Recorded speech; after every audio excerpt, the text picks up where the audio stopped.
No fim do século XIX, ouviu-se vinda do Oeste uma voz muito séptica e irônica.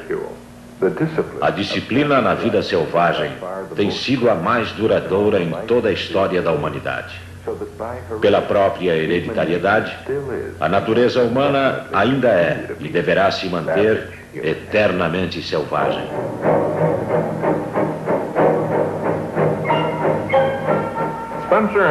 Spencer e Sumner afirmavam que os milionários eram selecionados por um mundo selvagem e bárbaro.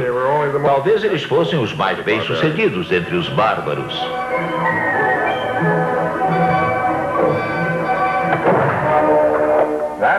Essa era a tese do homem que vamos conhecer agora.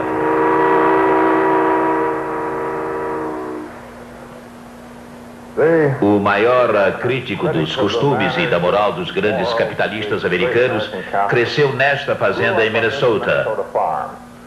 Thorstein Veblen nasceu em 1857 e morreu em 1929. Ele foi uma figura ímpar na história da economia, da sociologia, da ciência social. Jamais houve alguma pessoa que se parecesse com ele. Consta que era um menino pobre vindo de uma fazenda na Noruega e movido por um forte sentimento de injustiça.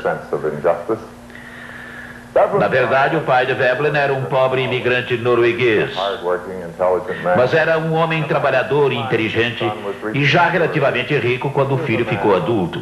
Era dono de pouco mais de 100 hectares da melhor terra da região.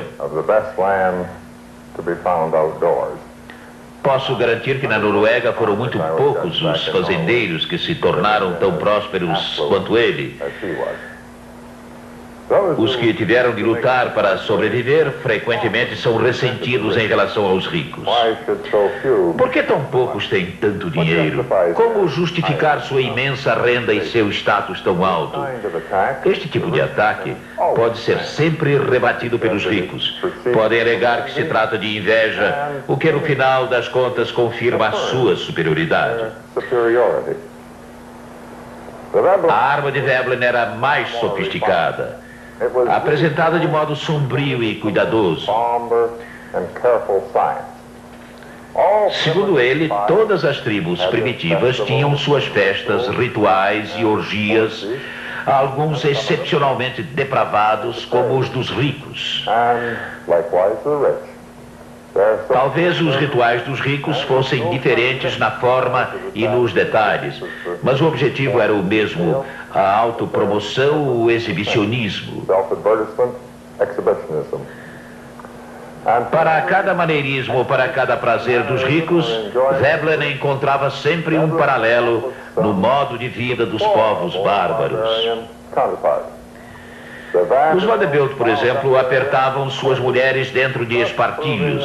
Isso comprovava que eles as consideravam meros objetos de prazer e ostentação. O chefe dos Papua pintava o rosto e os seios de suas mulheres com esse mesmo objetivo.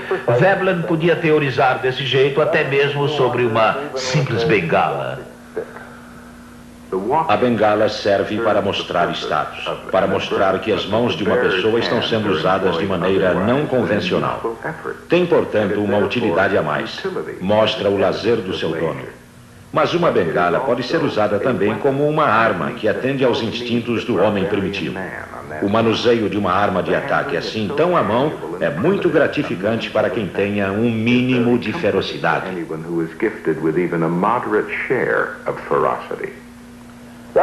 Veblen foi educado aqui no Carleton College, a poucos quilômetros da sua fazenda. Passou rapidamente pelas universidades Johns Hopkins e Yale. Em Yale, acreditem, ele se tornou o aluno predileto de William Grant Sumner. O primeiro e mais importante livro de Veblen, intitulado A Teoria da Classe Ociosa, é um estudo sobre como os ricos procuram se destacar através do uso de suas riquezas. Nesse livro surgiram expressões usadas até hoje como consumo conspícuo, lazer ostentatório, cultura predatória e emulação pecuniária. Crítica de costumes, o livro exerceu forte influência sobre os hábitos e costumes da época. Jamais os gastos ostentatórios viriam a ser tão apreciados. Se a casa fosse grande demais, a festa suntuosa, as mulheres vistosas e os brilhantes ofuscantes demais, havia sempre algum desmancha-prazeres a citar Veblen.